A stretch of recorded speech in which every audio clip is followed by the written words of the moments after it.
Hi, everybody. Welcome to Ask Chaviv Anything. It's September 22nd, just a few hours before Rosh Hashanah. I was on a 2-week speaking tour overseas. I came back home and immediately got my whole family sick. So we missed an episode last week, or this past week, and wasn't planning on recording anything right now. But I've had a lot of thoughts leading into this Rosh Hashanah, into the holiday that begins now, the Jewish New Year. It's a very special day, and it's framed with some very important ideas that I think are really going to open a window into how we judge or understand our role in the coming year. A year that is going to be a year of war, a year of disruption, a year of anti-Semitism, a year of suffering of civilians, a year of a lot of unanswered questions within Israeli society, in the Jewish communities of the world. It's going to be a significant year of decisions that will, I think, shape our history for the coming generation. And I want to talk about it, and specifically to talk about what Rosh Hashanah teaches us about these pivots that we face in history. Rosh Hashanah is the only Jewish holiday that falls on a moonless night, right at the beginning of a month on a lunar calendar, meaning when there is no moon in the sky. In a world before electricity, that's the moment of blackest darkness. So what is it about? What does Rosh Hashanah tell us about ourselves, about our understanding of the world, and therefore about the coming year? The war in Gaza, the recognition of Palestinian statehood, the state of Israeli politics, our personal lives, ourselves, our enemies, the civilians caught in the middle, the grand questions of this moment, all of them from beginning to end. But first, I want to tell you that today's episode is sponsored by good friends of mine. Unpacking Israeli History, a podcast from Unpacked, which is part of Open Door Media. It's a podcast I've had the pleasure of joining several times as a guest. It's a podcast I've learned from over the past couple of years.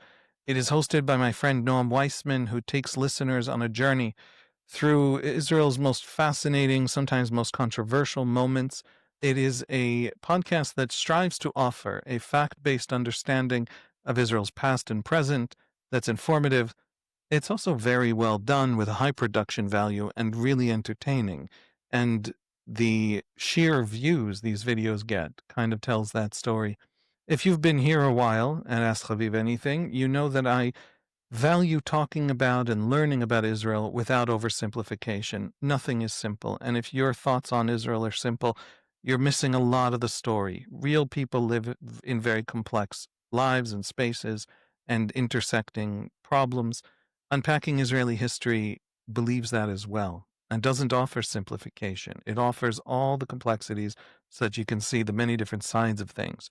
It's smart, it's nuanced, it doesn't ever shy away from complexity. And Noam does a remarkable job of taking the headlines we all know and see and hear, sometimes incessantly, sometimes even when we're trying to avoid them, and peeling them back to uncover the deeper story, the more interesting story about how we got here. I'm proud to be a partner of Open Door Media, the team behind the podcast. I've worked with them on several projects having to do with educating young Jews. That's their mission, to meet young Jews, to meet their peers of young Jews, the social spaces young Jews move in around the world, to meet them where they are with media that deepens their understanding of Israel, of Judaism, of the Jewish experience, of themselves and their story in ways that embrace complexity, that give them informed perspectives, in ways that allow them to have agency, to take control of their narrative.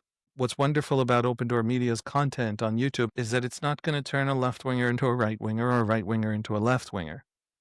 But it will allow the two to talk to each other because they will have a basic understanding of the baseline from which the different narratives emerge. And that is exactly what we're trying to do here. If you want more of the kind of thoughtful conversations that you hopefully are finding here, follow Unpacking Israeli History at unpacked.bio/Chaviv, HAVIV, for Unpacking Israeli History. That's unpacked.bio/Haviv, HAVIV. I think you'll find it as engaging and as meaningful as I do. Let's get into Rosh Hashanah. Rosh Hashanah, the sages tell us, is a day of tremendous pivots. It is the day, the Talmud says, in which Joseph was released from Pharaoh's prison. That's the beginning of a tremendous shift in the state of, certainly in Joseph's life, but in the story of the Jews and in the story of Egypt. It's the day in which Abraham bound Isaac in order to sacrifice him to God. When God himself had to then intervene, an angel had to call out Abraham's name twice to stop that sacrificial impulse, that deep faith that was willing to sacrifice a child. One of the evils that ethical monotheism tried to root out in the ancient world, took a specific stand against. It is from those dark places that a new light kindles, that a new year is born. There's another thing that happened on Rosh Hashanah according to the tradition. God made the first human, who then stood before the world, placed there by God, and began to name it, and began to build meaning out of this emptiness, out of this thing that they found themselves in, out of a meaning-neutral universe. That storytelling capacity of the human to create meaning was born on Rosh Hashanah as well. It is a day described in the Torah as Yom Teruah, the day of the sounding of the horn. Its oldest descriptor and purpose, the name that came before all the interpretations and all the stories placed on it by the sages, was that the shofar blast sounds on that day. The ram's horn is blown on that day. And we are told that that ram's horn, that sounding of the trumpet, if you will, the ancient trumpet, is meant to awaken us to repentance and to awe. Awe in the old sense of fear of great things, fear of the grand and the great and the numinous. And that awakening then turns us to introspection, repentance, and correction 10 days later on Yom Kippur. Rosh Hashanah is the day of the jarring cry of the ram's horn in the deepest, darkest night, and the awakening to new light that causes through correction, through the choosing of a new path. It's not an accident, by the way, that it's a ram's horn in the story. It's a reminder, the Talmud says, of the ram in the thicket at the binding of Isaac. After the angel tells Abraham not to sacrifice Isaac, Abraham lifts his eyes and sees a ram in the thicket and sacrifices the ram instead of the son, instead of his child.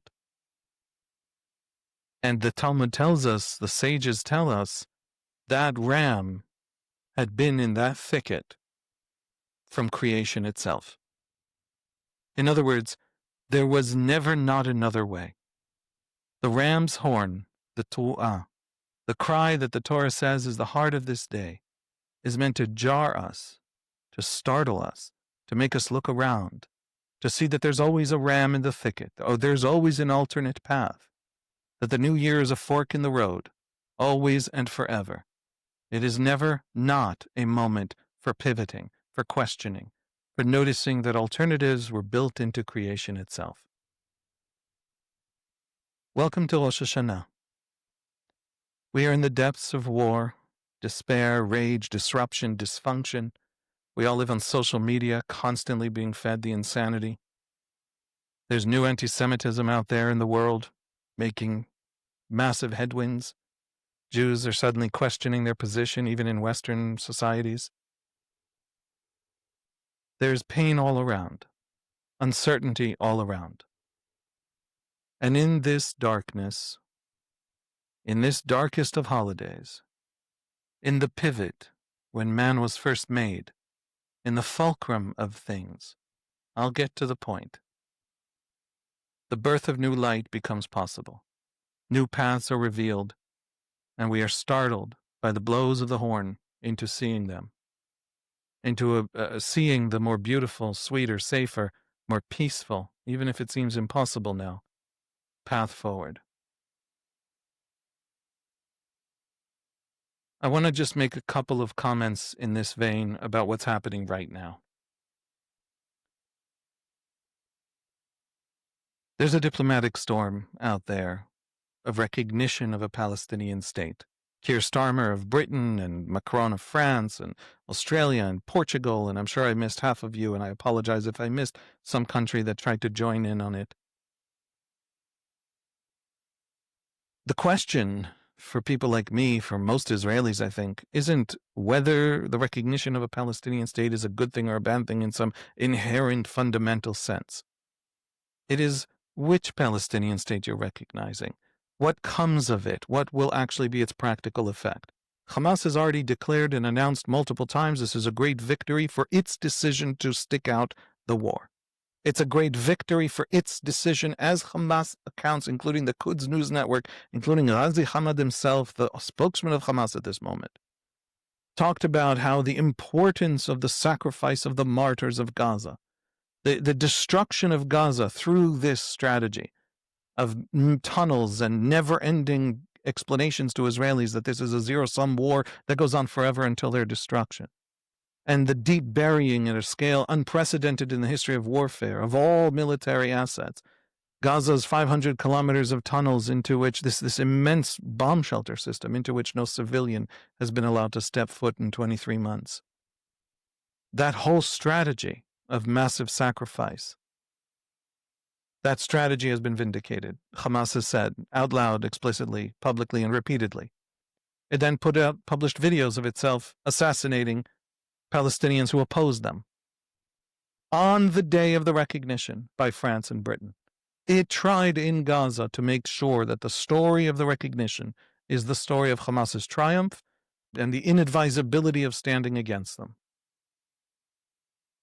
And so it's deep folly. It's foolish. It's understandable. What could Britain possibly do? What could France possibly do? And if you do nothing, there are these domestic constituencies that'll be angry with you. You don't trust the Israelis to do the right thing in the end, so you want to do something.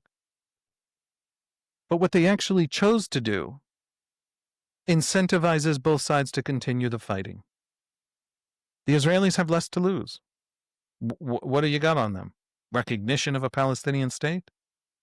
And Hamas is absolutely vindicated. I think it genuinely believes that. It's not spin. Starmer and Macron and others have said, no, this is going to sideline Hamas. Our demand for this new state is that it not have Hamas in its politics. No role, I think was the quote from Starmer. As if Starmer has any say, as if Hamas doesn't make that decision. It's deeply foolish. I'll say more than that. If you're serious about a future Palestinian state in which Hamas has no role, the only path there anyone has been able to articulate, this is a challenge, come at us, articulate a better path. The only path anyone has been able to articulate is the actual defeat of Hamas. If it is impossible, as some have argued, then there is no path without a Hamas-dominated Palestinian state. If it is possible, the Israelis had better accomplish it, if only to allow the establishment of a Palestinian state, even if Netanyahu has come out now and said there won't be one.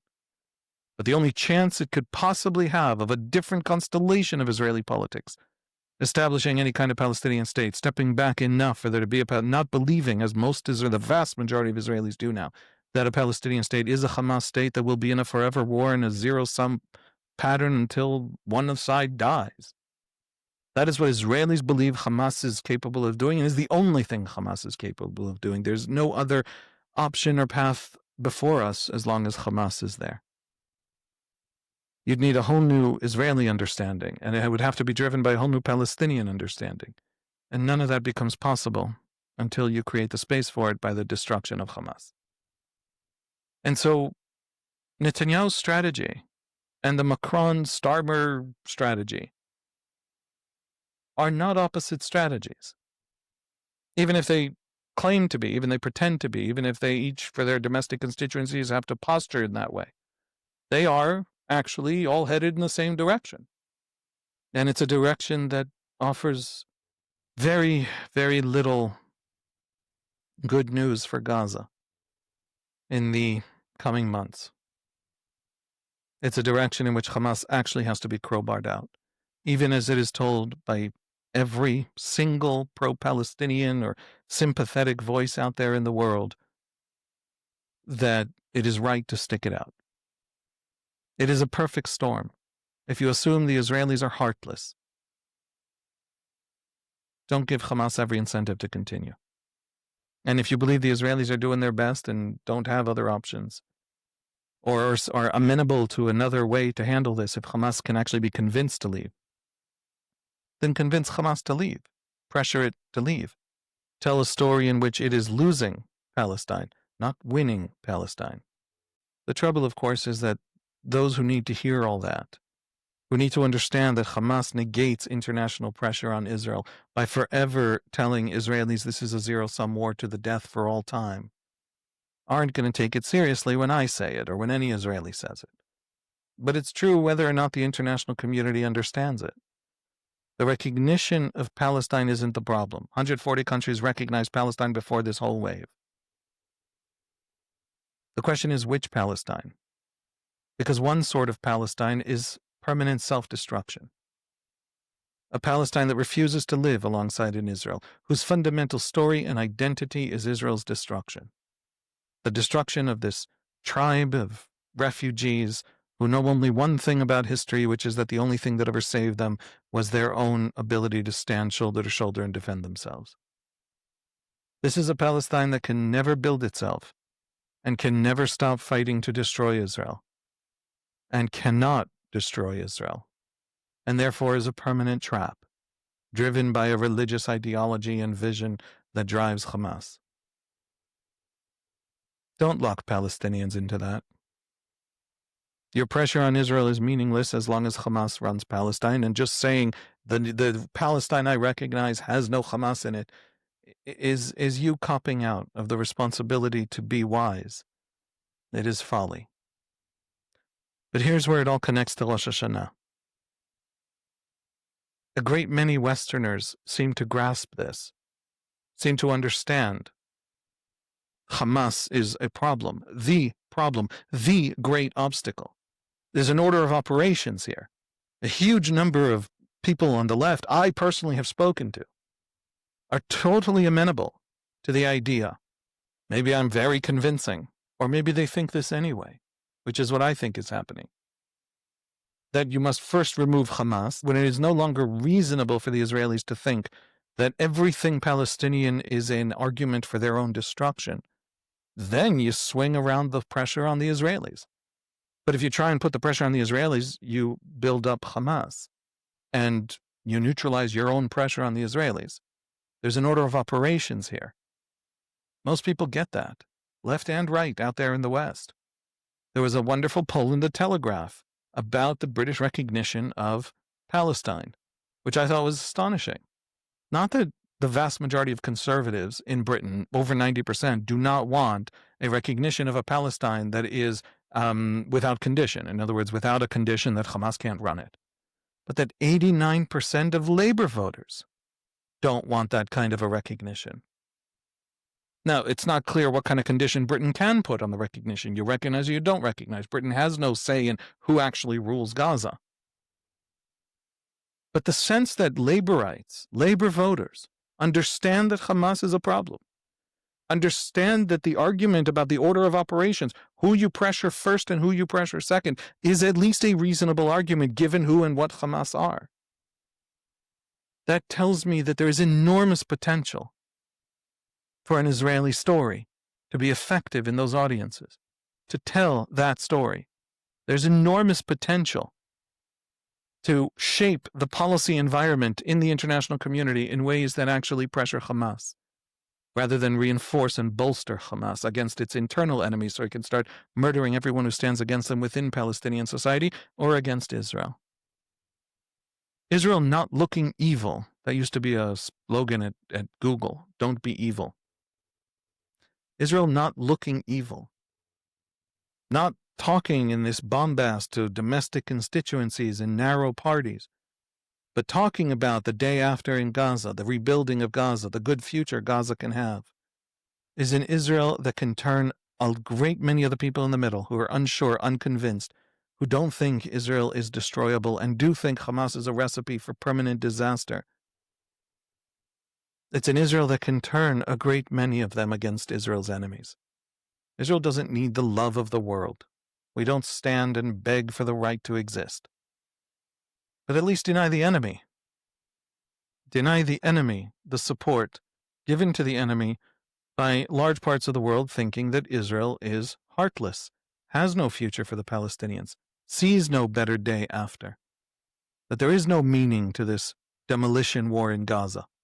A demolition war in a 40-kilometer territory penetrated and perforated by 500 kilometers of tunnels is a reasonable military strategy, but it is also a massively destructive one. Tell the story. The Allies' own story in Germany in World War II. Massively destructive strategy, and a reasonable one. But the point was that Germany could be rebuilt after denazification, and Gaza can be rebuilt after denazification. And Netanyahu won't say that because of his coalition. And no Israeli is willing to establish a Palestinian state until it is a fundamentally different concept. And then the Palestinians won huge, enormous advantage.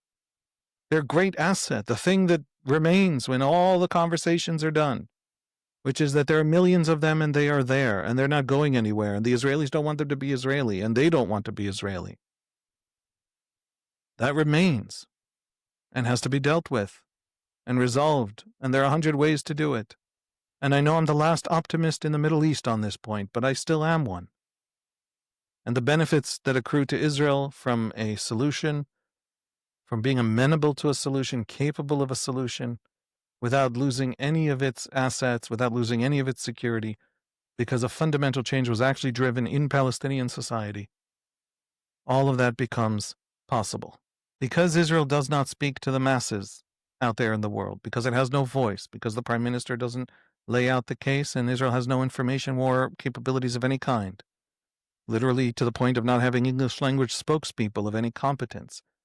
This week, the cabinet approved Cabinet Secretary Tzachi Braverman to be the ambassador to Britain. I know nothing terrible about Tzachi Braverman. I mean, there's a lot of complaints, but he's a man in the political system. Obviously, there's complaints. But he's replacing his predecessor, Tzipi Hotovely, and he shares with Tzipi Hotovely not such great English and not a very great interest in actually fighting a serious information war. We don't need ambassadors to carry letters between governments anymore. Everybody's got email. We need ambassadors to manage the story. And we're appointing people who don't know how to manage the story, because it's just a job for people close to the prime minister. So Israel has no interest, no capacity to even imagine what an information war policy would look like. In the last 2-3 months, for the very first time, Israel's ambassador to the United States, Yechiel Leiter, has been making some serious interviews, saying some important things. That's it. I can't find a whole lot more happening out there. The foreign ministry does nothing. And that means that the elites of the West, especially on the left, that lean against Israel, nobody really has to challenge that. Nobody really has to pushes back that against these elites who are ideologically convinced that the West is evil and Israel is an avatar of the West, and therefore Israel itself can be dismissed as innately, inherently evil because it's us and we hate ourselves. And just the simple point that there's an order of operations. Hamas really will keep this war going forever, even if the Israelis are good. If you think they're evil, war goes on forever with Hamas. If you think they're good, war still goes on forever with Hamas. We're seeing the effects of that. It's not just the recognition. Israel faces a vote about its membership in UEFA and European soccer. There's a concerted push to remove Israel from Eurovision, the song contest. A great many of the conversations at the UN General Assembly on Israel, on the Palestinians, will be happening over Rosh Hashanah. Jews will not be in the room. Is that accidental? Maybe. Maybe not. Who cares? The Jews are not in the room. The Israeli debate, discourse, argument is not in the room. If the publics understand out there in the West that Hamas really is evil, there's room for maneuver here. It's time for Israel to make the decision to seriously maneuver. It's time for it to have a story, choose its story for the future of Gaza. Not leave it in a permanent state of Schrodinger's cat, of superposition of quantum states. Smotrich pushing from one end with Ben-Gvir, center-right pushing from another, the people who, like Netanyahu, want an alliance with Saudi Arabia.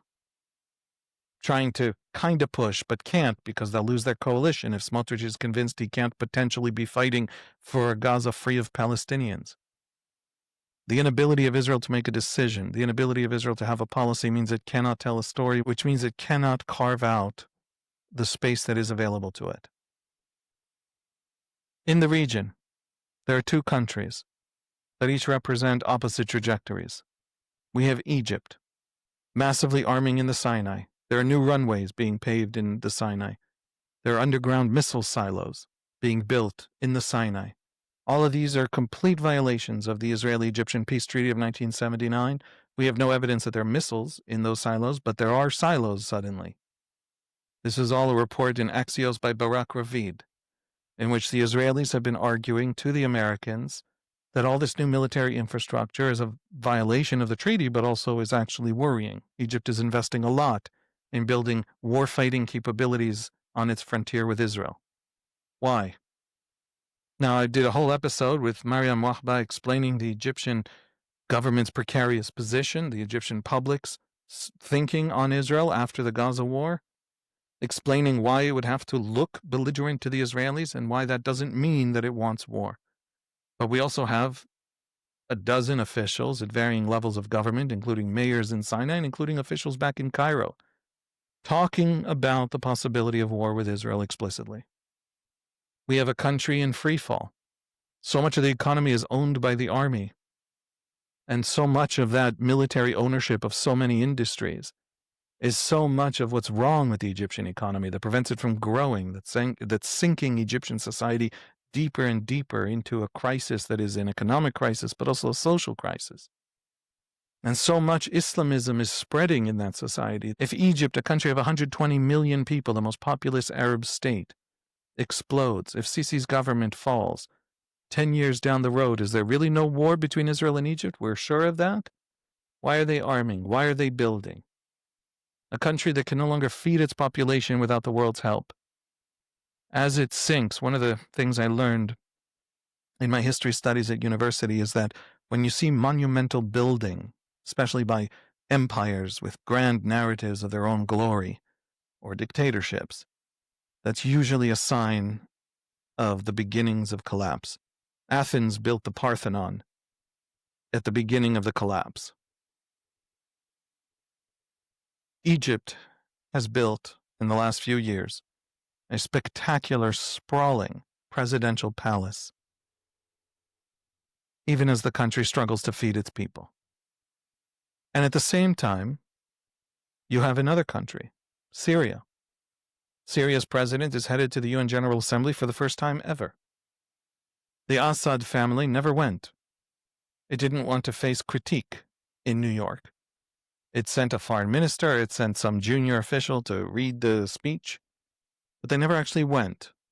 They didn't want to stand before the world, interact with the world. The new Syria wants to interact with the world to build out a new future, and that future includes, even after Israeli airstrikes for many months, to remove the possibility of in Syria there being a monster on the border, as Israeli officials put it, a new Hezbollah, for example. Even after that kind of Israeli operation, which to the Syrian government, the new Syrian government, is a humiliation. Nevertheless, Ashara is willing to have this relationship with Israel, to move forward on an agreement with Israel. It is a Syria that wants to build itself anew, into a new and different country. Does that mean in 10 years the Islamism of Ashara doesn't fundamentally define Syrian society and Syria and Israel aren't at loggerheads and possibly even war? I have no idea. Don't ask me about the future in the Middle East. But it is moving in the direction of interaction and of ceasefire and of, at the very least, a kind of military understanding and possibly some kind of peace and normalization. I was once told by a Chabad rabbi, I believe he was trying to convince me to put on tefillin at the time, that it's not about where you stand, it's about which way you're facing, which way you're headed. It is not unreasonable to worry that Egypt is standing with a peace treaty with Israel, close to Israel, and headed away. And Syria, technically at war with Israel, and in some ways more than technically, is facing in the other direction and headed toward normalization, not out of love for Israel, but out of a desire to build a new Syria. These are These are trends in which Israeli agency, once again, as with the publics in the West, can really play a profound role. Israel has options, decisions to make that matter. And in Gaza itself, there is still the question of the day after and of telling the story of the war, to Israelis, by the way, not just to the world. One example from recent days really highlights that point. A gentleman by the name of Hussam al-Hastal in eastern Khan Yunis has something like 100 gunmen under his control and has established an anti-Hamas enclave in Khan Yunis, similar to the Abu Shabab enclave in Rafah. He was interviewed on Israeli Channel 12 television, and he said in Hebrew, quite good Hebrew, by the way, that Hamas in Khan Yunis are incredibly weak, shattered. They basically run around shooting people in the leg because then they look like they exist. But they don't actually exist in the sense of being able to actually fight him and destroy his enclave and push back against his gunmen. Lots of Gazans aren't Hamas, he says. There are many kids. They need to live and grow up without war. Hamas ruled Gaza for 18 years and brought nothing but war every 2-3 years and promised nothing but war. This is him, on Israeli television, in Hebrew, to Israelis. Even our money, he points out, is Israeli money. Gaza never left the shekel, because the shekel is the only stable currency available to it. It would never, in its life, dream of switching to Egyptian or Jordanian dinars or anything like that. They're not stable and strong enough. Gaza's only future of prosperity and peace and happiness is a future integrated at least into the Israeli economy. Hussam al-Hastal said himself to the Israelis. Now, that's exactly what Israelis hope to hear, and he probably understands that, and so we should take it with an enormous grain of salt. And yet, these enclaves are popping up bottom up. The Israelis aren't doing it. The Israelis, once these enclaves exist, appear to have been willing to sell them arms or hand them arms. But they didn't create these groups. These groups come from the clans themselves, from the families on the ground. There is potential for a day after in Gaza.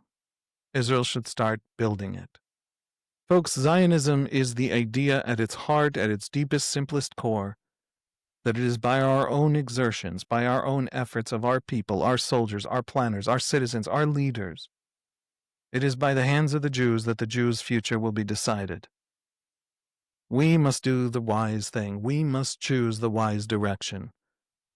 All the sacrifices of this war will be retroactively validated if Hamas can be removed, and a new day for Gaza can be built, and Israel can be shown as the great victor that can push back against the Islamism, the rot, the extremism that destabilizes everything it touches in the Middle East. And if we can't, then it's just more pain, as far as the eye can see. It's time to start the counter-campaign, both in the information war and on the ground in Gaza, to explain what it is Israel wants. And one final point, back to the holiday. The Shema is a prayer uttered multiple times a day. It's the prayer that just says, Shema Yisrael, Hashem Elokeinu, Hashem Echad. God, hear, O Israel, God is our God, God is one. But around those 6 words in Hebrew are several blessings before and several blessings after. And one of the blessings before includes the line, HaMechadesh betuvo b'chol yom tamid ma'aseh breshit. Describing God, it says, who in his goodness every day renews the act of creation. The Talmud explains this verse. God's creation is continuous. There is a proof of God, famous and controversial because it's not a very strong proof, that there is cause and effect. There is a universe of cause and effect. Well, then there must have been a first cause. But that's a proof, so to speak, an argument that relies on time being launched at one moment and then the system running cleanly forevermore. That's not quite the Jewish perspective. That's a Greek philosophical argument. One of the questions that Jewish philosophers and Jewish thinkers and Jewish mystics, this is a huge part of Kabbalah, have asked, is not just what started the system, But why should the system continue moment to moment and instant to instant? What gives order in the first place? Maimonides argued that when the Torah begins with, in the beginning God created, Bereshit bara Elokim. Bereshit, in the beginning, technically in Hebrew could both mean in the beginning, at the start, and it could mean with using Reshit, comes from Rosh, head, using the original source, the fountainhead, God created. In other words, God is constantly creating through God's own capacity to create moment to moment. And this is something that Maimonides himself reads into the verse. And he's discussing whether or not we should believe Aristotle that the universe was created in a moment in time, or the universe is eternal. Aristotle thinks it's eternal, and the Torah seems to think that it was created a moment in time. And he says we have no way of knowing. The actual phrasing of the Torah itself could both be an eternal universe that is created moment to moment for all time, or a universe that has a beginning in time. Judaism has a lot of questions that it asks about existence, about being. It's very strange, being. A universe that is limited, created by an infinite, unknowable creator beyond the bounds of existence. That doesn't exist in the sense that it cannot have definition, because that would be limitation. The overflowing of an infinite perfection into a limited creation, a relationship between a knowable, limited being and the infinite, unknowable, chaotic thing beyond all order and being and limitation. How does that work? How does a universe exist beyond God so that we can stand in it and turn to God? It's the strange reality built into being itself. It's a paradox of being. We can know nothing about the unknowable thing at the end of all things, the Creator. We can know nothing except for one great thing. In this paradoxical existence of order in the infinite, unordered, ultimate, unknowable. This bubble of being, the only thing we can know about the Creator is that the Creator created this, created us, that we stand here looking for the Creator. And from that point, from the one knowable thing we actually have, that data point about the Creator, that the Creator created us, Judaism begins to construct a relationship with the infinite unknowable. So this sense of time and this sense of the world, that is a much larger and richer question than where did the universe come from? If the Big Bang was the beginning of the universe, what started the Big Bang? Aha, God. No, it's not that simple. Why should physics continue from moment to moment? What allows a bubble of order and limitation to exist in the infinities that should not be capable of producing orders, right? Bubbles of order. There's a membrane between order and infinite chaos. What preserves the membrane? What keeps physics working moment to moment? And the sages tell us that we are renewed moment to moment by God. Creation, if it can happen in an instant, must happen at all times. And that is the precious gift. Time. Time is the divine will, expressed in the creation. It is creation itself in the end. And therefore every moment, Mechadesh b'chol yom ma'aseh breshit. Mechadesh b'tuvo b'chol yom tamid ma'aseh breshit. Who in his goodness renews daily, continually, the work of creation. And therefore every moment is a beginning. Every new year is a new creation. Every shofar blast is a jarring attempt to blast us out of our complacency, to jar us, to make us look up and see the ram in the thicket, to strip away from us our forgetting that time is limited and precious. Our cathedrals are not in space, our cathedrals are in time, because that is the holy thing. And we rely on habits and assumptions and move through the world with inertia, because we forget that every moment is the gift. Every moment is a moment of grace. May this Rosh Hashanah, this year of pain, May it give way to new paths, new alternatives, new wisdom. Alternatives present since the creation, always available to us. We are too clever, we were made too clever to believe that we are ever stuck. May we have the wisdom to choose better, smarter paths. I don't claim to have laid them out here.